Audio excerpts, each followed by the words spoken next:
Assalamualaikum warahmatullahi wabarakatuh.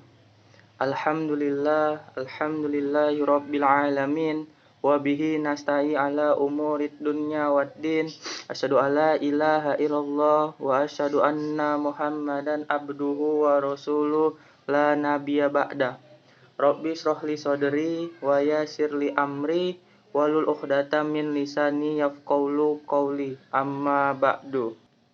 Baiklah, sebelumnya perkenalkan, nama Ana Muhammad Akbar, jurusan Pendidikan Teknik Bangunan, Fakultas Teknik Stambuk 2019.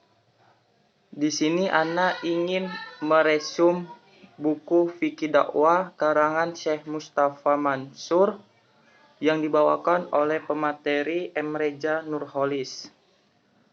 Dakwah, apa itu dakwah? Dakwah adalah kegiatan menyeru dan mengajak seseorang untuk menuju jalan kebaikan. Dalam Quran Surah Al-Imran ayat 104, dakwah itu seruan untuk menyeru kepada kebaikan, bukan malah kejahatan. Jika kebalikannya, maka itu disebut dengan hasutan. Ada 8 karakteristik di dalam berdakwah. 1. Tujuannya karena Allah Subhanahu wa taala. Karena berdakwah itu memiliki tujuan satu karena Allah Subhanahu wa taala, bukan semata-mata bertujuan yang lain. Yang kedua, tugasnya berat. Yang ketiga, filosofi dari tim sepak bola. Yang keempat, ammah, harokah, dan zahira.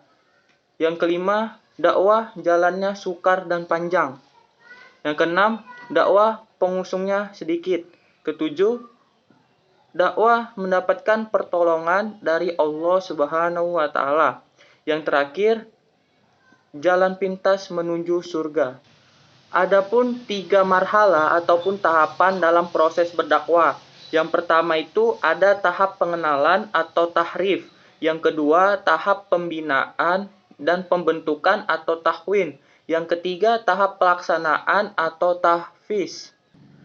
Selanjutnya ada rintangan dakwah.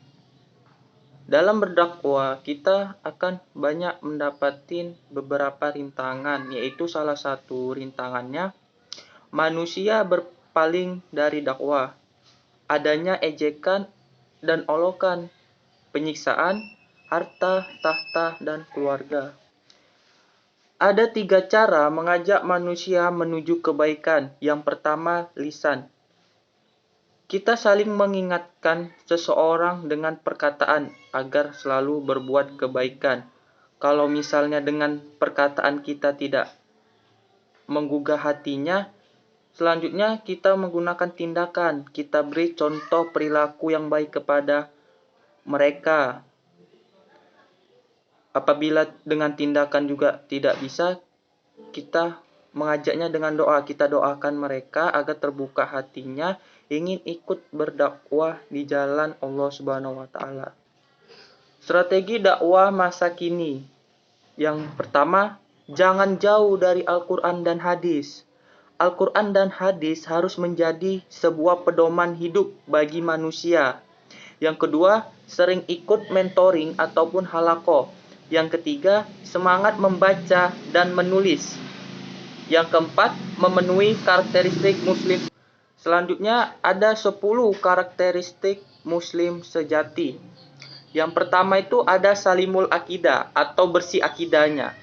Maksudnya, salah satu karakter menjadi muslim sejati yang harus ada pada diri setiap muslim, yaitu adanya akidah yang bersih. Maka seorang muslim tersebut memiliki ikatan yang sangat kuat kepada Allah Subhanahu wa taala dan juga tidak akan pernah menyimpang dari apa yang telah ditentukan. Sebagaimana Allah Subhanahu wa taala berfirman, sesungguhnya solatku, ibadahku, hidup dan matiku semua bagi Allah Tuhan semesta alam. Yang kedua, solibul ibadah atau ibadah yang benar. Merupakan salah satu perintah dari Rasulullah yang sangat penting. Dan ibadah yang sebagai tolak ukur amal yang pertama atau salah satu ibadah yang utama adalah sholatnya. Maka oleh karena itu ibadahnya harus benar. Yang ketiga, matinul khuluq atau akhlak yang tegar, merupakan salah satu bagian terpenting juga bagi setiap muslim, baik dalam peringatan kepada Allah maupun kepada makhluknya. Yang keempat, qawiyul jisim atau fisik yang kuat. Seorang muslim harus memiliki jasmani yang kuat, yang harus ada pada diri setiap muslim. Karena untuk menjalankan ibadah-ibadah yang Allah perintahkan seperti sholat, puasa, zakat, dan haji atau segala sesuatu yang harus dikerjakan dengan fisik yang kuat dan sehat. Yang kelima, musaqul fikir atau berwawasan luas. Maksudnya, seorang muslim harus memiliki wawasan yang luas atau intelek dalam berpikir. Karena salah satu sisi pribadi muslim yang penting itu harus memiliki pengetahuan dan wawasan yang luas. Yang keenam, mujahidun linafsihi, semangat kerja yang tinggi. Yang ketujuh, harisun al-waktihi atau sungguh-sungguh peduli pada waktunya. Waktu di sini adalah faktor yang sangat penting bagi manusia, karena banyak sebagian manusia yang lalai akan waktu, tidak disiplin dengan waktu yang diberikan. Padahal Allah Subhanahu wa Ta'ala banyak bersumpah di dalam Al-Quran dengan menyebut nama waktu, seperti demi waktu duha, demi waktu asar, waktu fajar, waktu malam, dan lain-lain. Maka dari itu, kita harus pandai-pandai dalam memanage waktu agar waktu telah kita lalui tidak akan sia-sia begitu saja.